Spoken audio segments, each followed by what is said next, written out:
English education for all চ্যানেলে সবাইকে স্বাগত জানাচ্ছি। আজকে আলোচনা করছি ওয়ার্ডসওয়ার্থের পোয়েট্রিগুলো।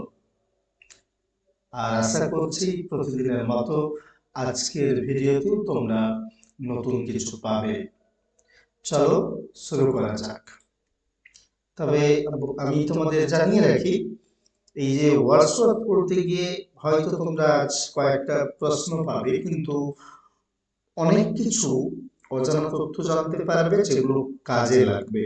অর্থাৎ এমন নয় সবগুলো আমি কোশ্চেনই করেছি, বেশ কিছু কোশ্চেন আমি প্রশ্নের উত্তরে উত্তরে বলবো, সেগুলো খেয়াল রেখো। আশা করছি তোমরা অনেকটা উপকৃত হবে।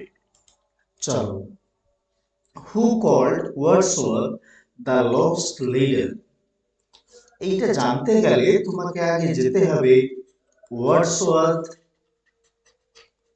এর প্রাইভেট লাইফ কিছুটা, বা তার তিনি কোথায় কি গেছেন। স্পেশালি তিনি গেছেন ফ্রান্সে। ফ্রান্সে তিনি গেছেন দুবার, 1790 আর 1791-92। এই ফ্রান্সে খেয়াল করো 1789-এ হয়ে গেছে ফ্রেঞ্চ রেভলিউশন, ফরাসি বিপ্লব। এর একটা অনেক বড় প্রভাব ওয়ার্ডসওয়ার্থের জীবনে রয়েছে। আর জীবনে যেহেতু রয়েছে, স্বাভাবিক তার পোয়েট্রি তো আমরা পাবো। কাজেই ফ্রেঞ্চ রেভলিউশন 1789 হলো বাস্তিল দুর্গের পতনের মাধ্যমে। ওয়ার্ডসওয়ার্থ তিনি যখন দেখলেন এই যে বিপ্লব, এই বিপ্লব সাম্য, মৈত্রী, স্বাধীনতার জন্য, তিনি দারুণ রকম ভাবে সেই বিপ্লবের প্রতি আকর্ষণ অনুভব করলেন 1790 সালে তখন যখন তিনি গেলেন। কিন্তু এখানে জানিয়ে রাখি, তিনি সেই সময়ে হি ওয়াজ জাস্ট আ সাপোর্টার। তিনি সেই সময় একজন একমাত্র নামমাত্র বলা যেতে পারে সমর্থক ছিলেন। আবার 1791-92 যখন তিনি গেলেন, তখন তিনি অনেকটা সেই ফ্রেঞ্চ রেভলিউশন এর একটা অ্যাক্টিভ সাপোর্টার হলেন। তাহলে এর আগে ছিলেন তিনি কেবলমাত্র সাপোর্টার, এরপর পলিটিক্যালি তিনি অনেকটা ঝুঁকে পড়লেন সেই ফ্রেঞ্চ রেভলিউশনের বিভিন্ন যে তোমার বলা যেতে পারে বিভিন্ন দিকগুলোর প্রতি পলিটিক্যালি। তো তিনি ফিরলেন, তারপর তিনি ফিরে ইংল্যান্ডে অনুভব করলেন যে না, আমি যেই উদ্দেশ্যে সমর্থন করেছিলাম সাধারণ মানুষ সাম্য, মৈত্রী, স্বাধীনতা পাবে, সেই দিক থেকে যেন ফ্রান্স ক্রমশ সরে আসছে। তোমরা ফ্রান্সের জানো নেপোলিয়ন বোনাপার্টের কথা আমরা দেখতে পাবো ওই শেষের দিকে, অর্থাৎ 1796 বা 98 এর দিকে আমরা দেখতে পাবো নেপোলিয়ন তিনি মিলিটারি আগ্রাসনের মাধ্যমে চেষ্টা করছেন সাধারণ মানুষের স্বাধীনতায় হস্তক্ষেপ করতে। যে আচ্ছা, মৈত্রী ঠিক আছে, সাম্য ঠিক আছে, কিন্তু স্বাধীনতাটা আমার হাতে থাক। অর্থাৎ ওয়ার্ডসওয়ার্থ যে উদ্দেশ্য নিয়ে ফ্রেঞ্চ রেভলিউশনকে সাপোর্ট করেছিলেন, তার হয়ে বলেছিলেন তিনি, বা অনেকটা অ্যাক্টিভলি পার্ট নিয়েছিলেন, দেখা যাচ্ছে সেই পার্ট অনেকটা অংশে প্রভাবিত হচ্ছে। কাজেই আস্তে আস্তে তার ডিসিলিউশনমেন্ট হলো।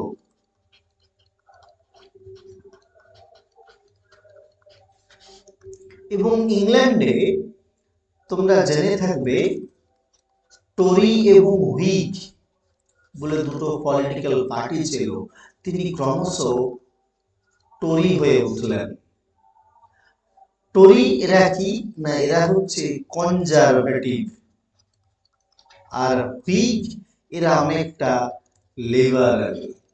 তাহলে বুঝতেই পারছো ওয়ার্ডসওয়ার্থ ওয়াজ গেটিং কনজারভেটিভ।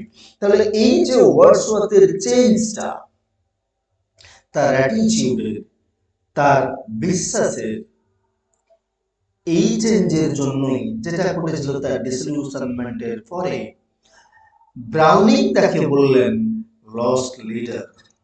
তাহলে ব্রাউনিং বলেছেন লস্ট লিডার, আর সেলি বললেন, যেটা আমি পরের কোশ্চেনে করেছি।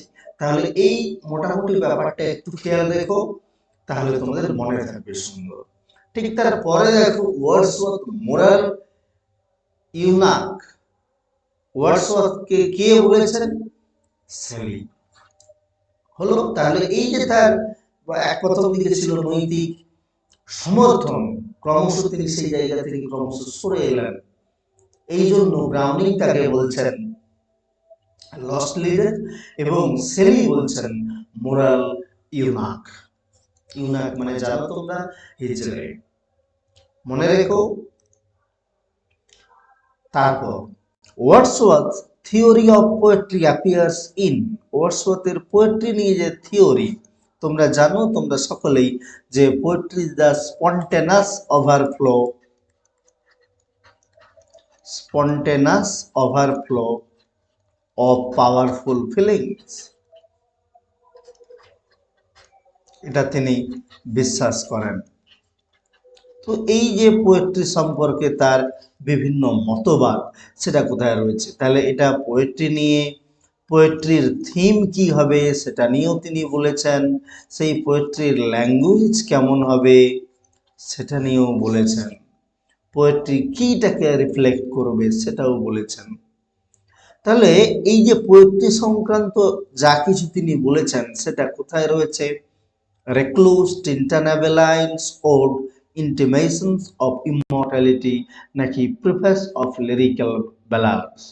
এই preface of lyrical ballads 1798 এবং এই সময়টাকেই রোমান্টিসিজমের শুরু বলে ধরে নেওয়া হয়, যদিও তার পক্ষে বিপক্ষে অনেকগুলো কারণ রয়েছে। তাহলে 1798 is a remarkable year in the sense Wordsworth preface to lyrical ballad was first published in that year। এখানে ইন কোলাবোরেশন উইথ কার সাথে?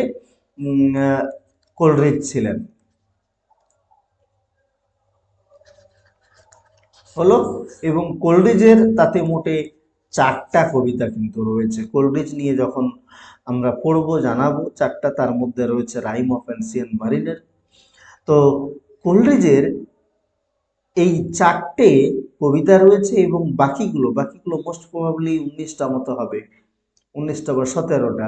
এই নিয়ে কিন্তু প্রিফেস টু লিরিক্যাল ব্যালাডস রয়েছে এবং এতে তিনি পোয়েট্রি সংক্রান্ত, যে পোয়েট্রি কি আসলে, এর আগে যে ছিল নিও ক্লাসিক্যাল বা অগাস্টান এজ, সেখানে পোয়েট্রি বলতে কি বোঝানো হতো, আর এখানে কি, কিভাবে চেঞ্জটা হলো, তার থিম কি হবে, তার ল্যাঙ্গুয়েজ কি হবে, এটা নিয়ে, বা পোয়েট্রির ফোকাসটা কি হবে, এটা নিয়ে তিনি সমস্ত কিছু বিশ্লেষণ করলেন প্রিফেস টু লিরিক্যাল ব্যালাডস। ঠিক আছে, মনে রেখো। Next, according to Wordsworth a poet dash. ওয়ার্ডসওয়ার্থের মতে কবি কি করবেন? Should both instruct and delight and should reflect or imitate reality. যে একজন কবি অবশ্যই ইনস্ট্রাক্ট করবেন, আনন্দ দেবেন এবং বাস্তবকে তুলে ধরবেন। Should give a Nobel and exalted kind of pleasure, নাকি দেবে একটা সুন্দর উন্নত মানের আনন্দ, যেটাকে বলা যেতে পারে অ্যাস্থেটিক প্লেজার।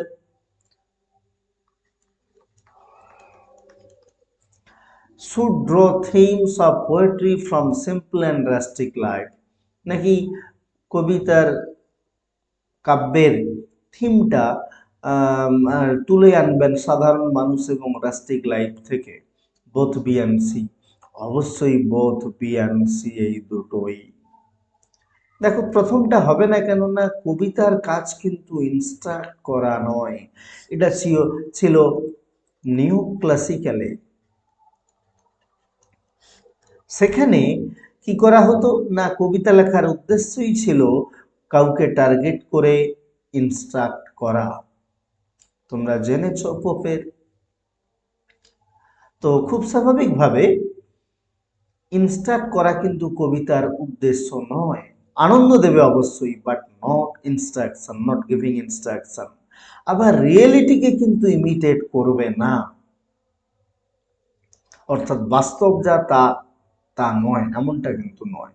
তাহলে কি তিনি আনন্দ দেবেন, এই দুটো একটু উন্নত মানের, অর্থাৎ তিনি হৃদয়ের দিক থেকে, অর্থাৎ যেটা ওয়ার্ডসওয়ার্থ বললেন সেটা কি না, কবিতা বা কাব্য আসবে নট ফ্রম মাইন্ড, মন থেকে নয়। তাহলে কি থেকে?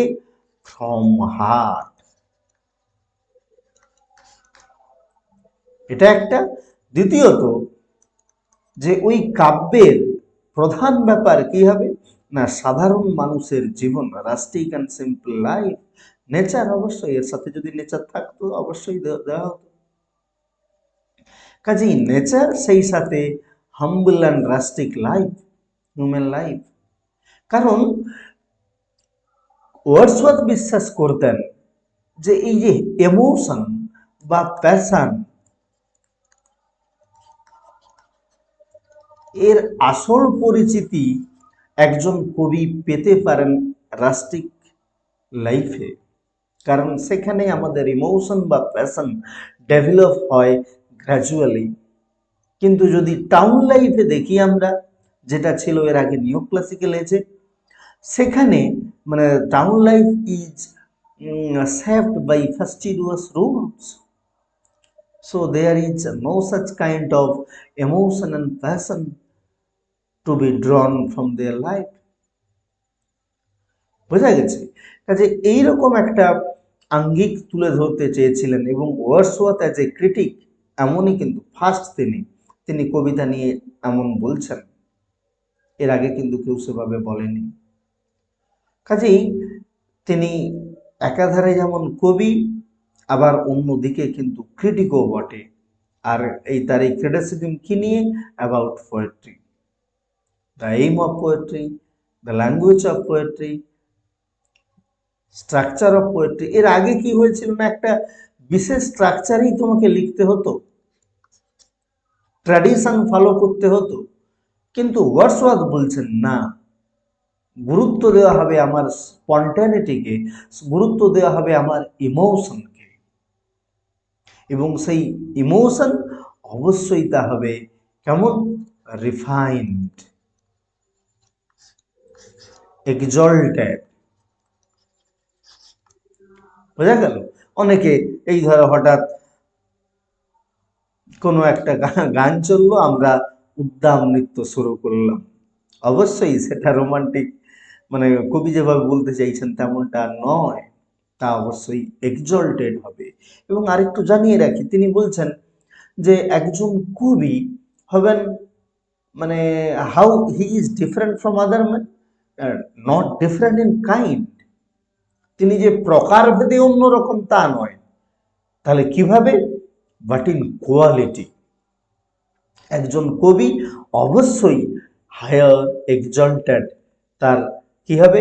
চিন্তা ভাবনা, তার দর্শন, ক্লিয়ার আন্ডারস্ট্যান্ডিং। তোমরা পড়েছো যেখানে বলছেন যে আচ্ছা, কবি বলছেন যে তুমি অনেক ওপরে থেকে গান গাও, এবং গান গেয়ে সেই তুমি ডেপকে খুব সুন্দরভাবে বুঝেছো, যেখানে আমরা মর্টালরা, আমরা মানুষেরা যেটাকে ভাবতেও পারি না স্বপ্নে, তুমি সেটাকে এত সুন্দরভাবে বুঝেছো। কাজেই ক্লিয়ার আন্ডারস্ট্যান্ডিং, সেটা আরেকটা বৈশিষ্ট্য হবে পোয়েটের। ঠিক আছে, মোটামুটি ধারণা দেওয়ার চেষ্টা করলাম এই ক্রিটিসিজম নিয়ে। যখন ওয়ার্ডসওয়ার্থকে যদি প্রশ্ন করি, আরো কিছু প্রশ্ন জানাবো। According to Wordsworth, the stages of the process of poetic creation, যে পোয়েটিক ক্রিয়েশনের প্রসেসটা কি কি? চারটে প্রসেস। তোমরা, আমি ড্যাফোডিলসকে দিয়ে দিতে চাই উদাহরণটা, কারণ ড্যাফোডিলস তোমরা কম বেশি সকলেই পড়েছো, এবং ছোট্ট কবিতা। কি কি চারটা? না, প্রথমটা হবে অবশ্যই অবজারভেশন। তিনি দেখবেন, আমরা অবলোকন করলাম প্রকৃতির কোনো জিনিসকে, প্রকৃতির কোনো ঘটনাকে বা সাধারণ মানুষের কোনো ইনসিডেন্টকে অবজার্ভ করে তাকে রিকালেক্ট করব। আমরা কি করব? স্মরণ, রিকালেকশন। তোমরা তাহলে ড্যাফোডিলস তিনি দেখেছিলেন এবং দেখে স্মরণ করছেন 10,000 daffodils I saw at a glance, প্রায় 10,000 তিনি রিকালেক্ট করছেন। এরপর কন্টেম্পলেশন কি ছিল? তিনি বলছেন when I am in vacant on or pensive mood they flash before my eyes, যে যখন আমি শূন্য অথবা বিষাদগ্রস্ত মনে থাকি সেগুলো আমার চোখের সামনে ভেসে ওঠে। That is contemplation. তুমি ওটার ওপর অনেক বেশি ভাবছো, চিন্তা করছো, সেটা কন্টেম্পলেশন। আর তারপর রয়েছে ইমাজিনেটিভ এক্সাইটমেন্ট। সেটা কি জিনিস? ড্যাফোডিলস তো তিনি দেখলেন, দেখে তিনি আনন্দ অনুভব করছেন যে যখন আমি শূন্য অথবা বিষাদগ্রস্ত মনে থাকি তারা জেগে ওঠে। অ্যান্ড দ্য পোয়েট ফিলস, কি ব্লিস যেন ছিল, ব্লিস, তিনি চরম সুখ অনুভব করছেন। ও this is the bliss of solitude, যে এটা হচ্ছে আমার একাকিত্বের পরম সুখ। ওই যে যখন ভেসে উঠছে তিনি অনেক এক্সাইটমেন্ট প্রকাশ করছেন। তাহলে এই হলো 4টা স্টেজ পোয়েটিক ক্রিয়েশনের। ঠিক আছে, এই 4টে থাকতে হবে। তাহলে কোন অপশনটা হবে? Observation, recollection, contemplation and imaginative excitement. The poem The Prelude was intended as an introduction to his poem. Prelude এটা গুরুত্বপূর্ণ। এটা লেখা শেষ হয়েছিল, শেষটা গুরুত্বপূর্ণ, শেষ হয়েছিল 1805-এ। খেয়াল রেখো, লেখা শেষ হয়ে গেছিল কিন্তু প্রকাশ পেয়েছিল 1850-এ, পস্থিউমাসলি, তার মৃত্যুর পর। কে প্রকাশ করেছিলেন? কে প্রকাশ করেছিলেন জানো? জানিয়ে রাখি, মিস্টার কার্টার, তার সেক্রেটারি, হিজ সেক্রেটারি। কার সেক্রেটারি? ওয়ার্ডসওয়ার্থের। তাহলে 1850-এ প্রকাশ হয়েছিল। প্রিলিউড মানে বুঝতে পারছো, প্রস্তাবনা। তাহলে প্রস্তাবনা মানে এটা নিশ্চয়ই এরপরে আরো মূল বিষয় রয়েছে। প্রশ্নটা রয়েছে আর কোন কবিতায়, মানে এই প্রিলিউড কাব্যটা কোন কবিতার অংশ হিসাবে ভাবা হয়েছিল? তাহলে ভাবা হয়েছিল আসলে দ্য রেক্লুজ বলে একটা কবিতা রয়েছে, সেই কবিতার প্রিলিউড হিসাবে থাকবে এই কাব্যটা, প্রিলিউডটা হলো। কিন্তু তাহলে কি ঘটলো না, প্রিলিউডটা পরপর রিভাইজ হতে থাকলো এবং শেষতম হচ্ছে 1850 বললাম, তার প্রকাশ পেয়েছিল পস্থিউমাসলি। তো এখানে কি রয়েছে? তাহলে রয়েছে তার চাইল্ডহুডের, লেখাটা শুরু হয়েছিল 98-99, তাহলে 98, তার কবির জন্ম 1870। তাহলে তিনি চাইল্ডহুড মেমোরি রিকালেক্ট করছেন, সেটা দিয়ে শুরু হচ্ছে এবং শেষ হচ্ছে ম্যাচিওর ম্যানহুড দিয়ে। কাজেই তার সারা জীবনের এক্সপিরিয়েন্স বর্ণনা করা রয়েছে প্রিলিউডে। আসলে এটা চাওয়া হয়েছিল, প্রিলিউড যখন প্রথম লেখা হয়, যে এটা একটা প্রিফেস বা প্রিলিউড হিসাবে কাজ করবে রেক্লুজ বলে যে কাব্যটা রয়েছে সেই কাব্যটির। ঠিক আছে, মনে রেখো। আচ্ছা, ওড টু ডিউটি, এটা নিয়ে একটু বলে দিই। ওড টু ডিউটি, এখানে ডিউটিকে দেখানো হয়েছে কি হিসাবে? As a stern daughter. মনে রেখো, শুধু আমি ওইটুকু বলছি, as a stern daughter of the voice of god, এই হিসাবে দেখানো রয়েছে ডিউটিকে। ওড টু ডিউটি হলো ওই ওডে, ডিউটিকে কি হিসাবে দেখানো রয়েছে? Stern daughter of the voice of God. আসতে পারে কখনো, যে কারণে আমি একটু জানিয়ে দিলাম। Next, Thomas Hardy was much influenced by Wordsworth. According to Hardy, a particular poem of Wordsworth worked for him as the best cure for despair.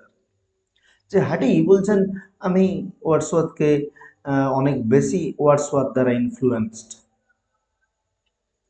এবং একটা বিশেষ কবিতা ওয়ার্ডসওয়ার্থের তিনি মনে করেন যে এটা সত্যি হতাশাকে কাটিয়ে ফেলতে পারে। কোন কবিতাটা?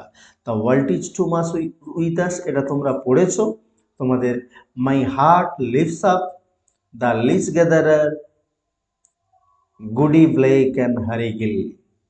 দেখো, মাট হাই হার্ট লিভস আপ এর অন্য একটা নাম রয়েছে দ্য রেইনবো। আমি বলবো রেইনবো নিয়ে পরে কোশ্চেন করেছি, এখানে নেই।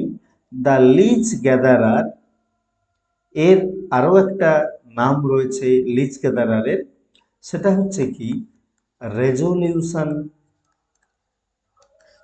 And independence. তাহলে লিজ গ্যাদারারের আরও একটা নাম রয়েছে রেজলিউশন অ্যান্ড ইন্ডিপেন্ডেন্স। তো এইখানে রেজলিউশন মানে এখানে দেখানো হয়েছে এক বয়স্ক ব্যক্তি, সে কি করছে না জল থেকে লিচ গ্যাদার করছে। তাহলে হি ওয়াজ ওল্ড, কিন্তু তা সত্ত্বেও তিনি তার জীবন নিয়ে, যে তিনি নিজের লাইভলিহুডটা চালানোর জন্য তিনি লিচ গ্যাদার করছেন। কাজেই এই যে তার ইন্ডিপেন্ডেন্স, এই যে তার রেজলিউশন তার নিজের জীবনের, এটা নিয়েই রেজলিউশন অ্যান্ড ইন্ডিপেন্ডেন্স। সেখানেই রয়েছে, মানে সেই গ্রন্থটাকেই বা সেই কাব্যটাকেই ওয়ার্ডসওয়ার্থ কি বলে ভাবছেন, হার্ডি ভাবছেন বেস্ট কিওর ফর ডেসপায়ার। হলো, তাহলে কি বলবে রেজলিউশন অ্যান্ড ইন্ডিপেন্ডেন্স, এটা হচ্ছে এর আরেকটা নাম দ্য লিজ গ্যাদারার, আর এই কাব্যটাকেই হার্ডি কি বলে ভাবছেন বেস্ট কিওর ফর ডেসপায়ার। কেন বললাম? ঠিক আছে, লিজ গ্যাদারার তার বয়স, কিন্তু বয়সের ভারে তিনি নুব্জ, তা সত্ত্বেও জীবনে কর্ম করতে তিনি ছাড়েননি। তিনি মানে সেলফ ডিপেন্ডেন্ট, সেলফ কি বলা যেতে পারে, নিজের উপর নির্ভরশীল। সেলফ ডিপেন্ডেন্ট তো বললাম, অন্য কারোর উপর নির্ভর করতে চান না। ঠিক আছে, আরও বেশ কিছু ব্যাপার রয়েছে লিজ গ্যাদারার নিয়ে, কখনো যদি বড় কোশ্চেন করি তখন আলোচনা করব। ঠিক আছে, রেজলিউশন। আর দেখো, প্রত্যেকটার সাল খুব একটা গুরুত্বপূর্ণ নয়, যেগুলো গুরুত্বপূর্ণ সেগুলো মনে রাখা। মাই হার্ট লিভস আপ, এটা নিয়ে বলবো।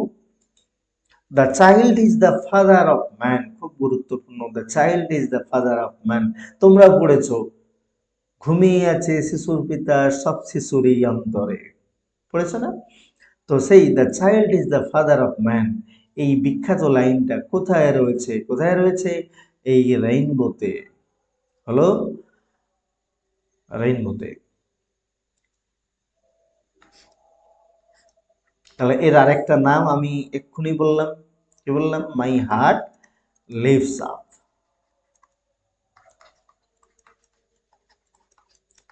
তো এই রেইনবোর আরো একটু জানিয়ে রাখি, এই লাইনটা মানে রেইনবো কবিতার শেষ 3 লাইন আরো একটা কবিতায় দেখানো হয়েছে। সেটা কি? Intimation of recollection.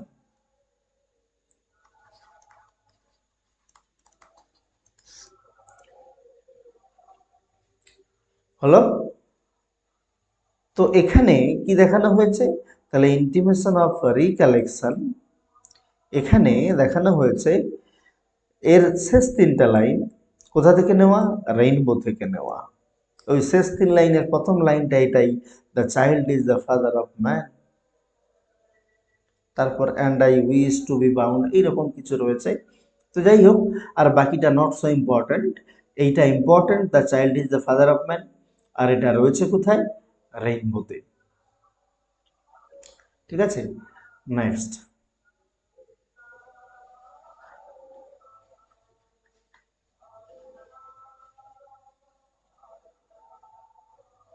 আচ্ছা, তাহলে এখানেও কিন্তু ইন্টিমেশন অফ রিকালেকশন, এখানেও কিন্তু এই ব্যাপারটা রয়েছে।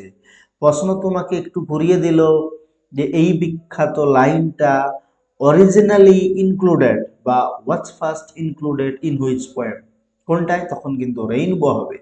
প্রথমে রেইনবো প্রকাশ পেয়েছে, তারপর ইন্টিমেশন অফ রিকালেকশন। ঠিক আছে, এই ইন্টিমেশন অফ রিকালেকশন সম্পর্কেও বলা যেতে পারে, ধরো এখানে চাইল্ডের সম্পর্কে বলা হচ্ছে, চাইল্ডকে আইডিয়ালাইজ করা হয়েছে, হলো ইন্টিমেশন অফ রিকালেকশন। যে আমাদের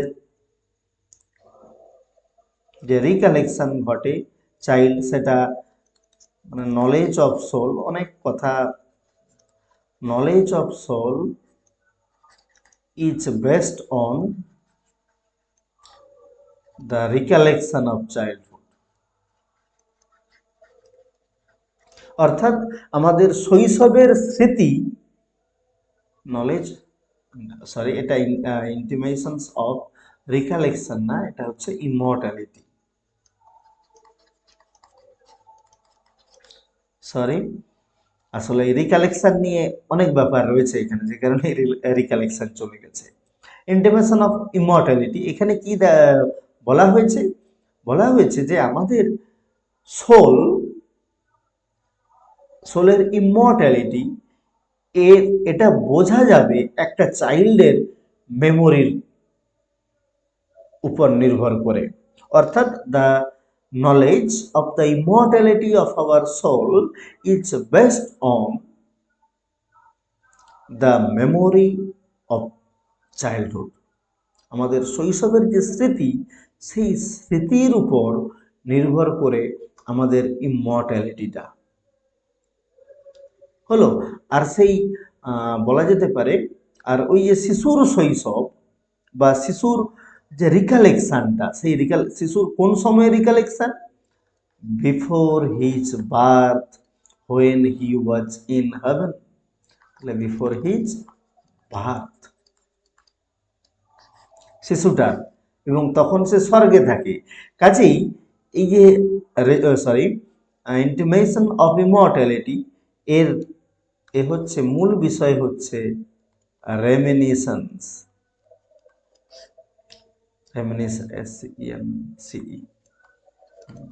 রেমিনিসেন্স, স্মৃতিচারণা।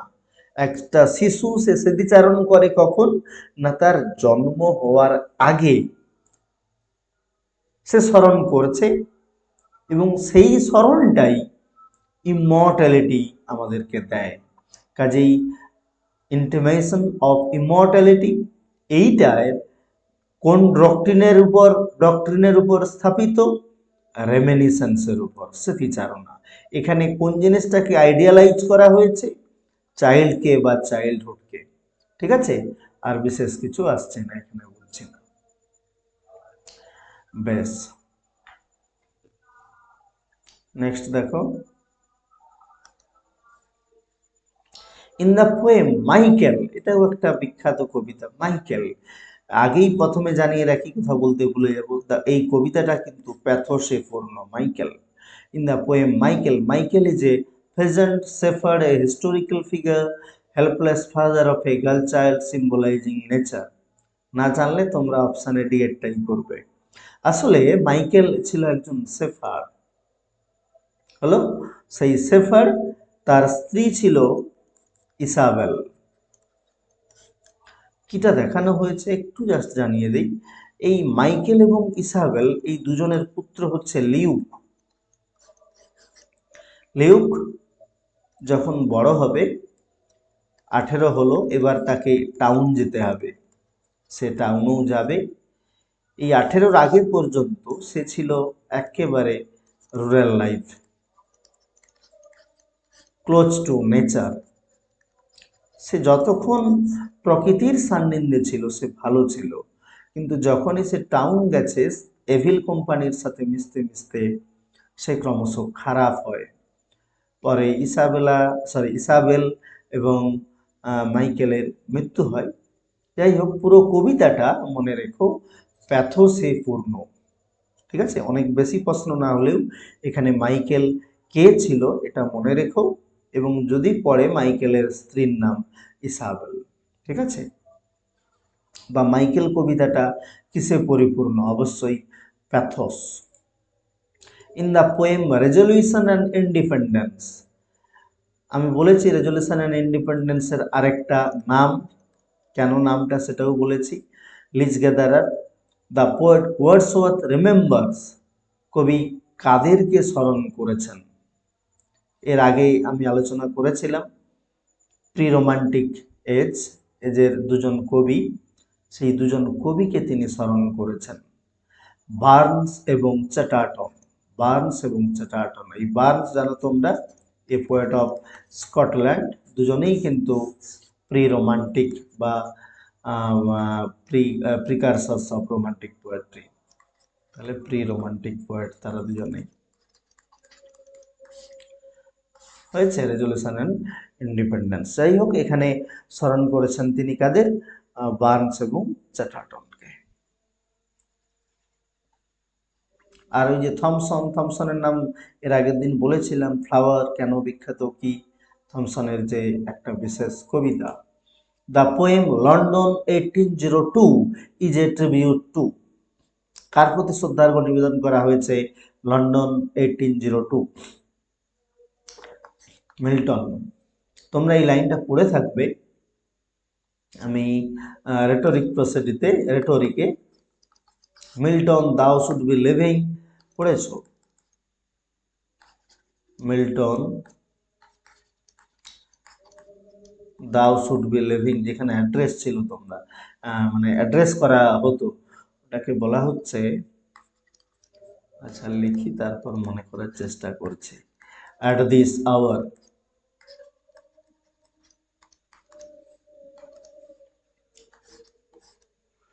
মিল্টন, এই মুহূর্তে তোমাকে প্রয়োজন।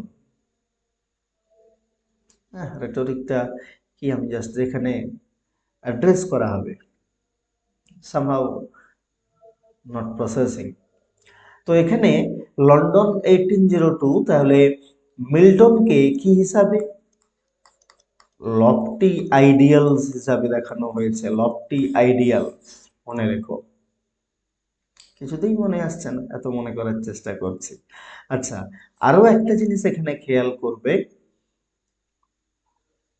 যে এই মিল্টন কেন তাকে মানে এই যে অ্যাড্রেস করা হচ্ছে, কারণটা কিছুতেই মনে আসছে না। তাহলে কেন?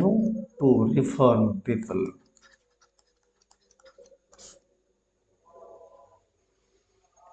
ঠিক আছে, মনে রেখো। আর টার্মটা ফাইনালি মনে আসছে না। এনিওয়ে, তোমাদের কারোর মনে এলে জানাবে, যেখানে অ্যাড্রেস করা বোঝাবে।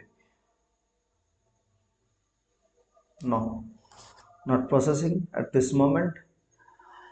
Thank you. তোমাদের আজকের ভিডিও কেমন লাগলো জানাতে ভুলো না, আর নতুন হলে অবশ্যই সাবস্ক্রাইব করো। Thank you.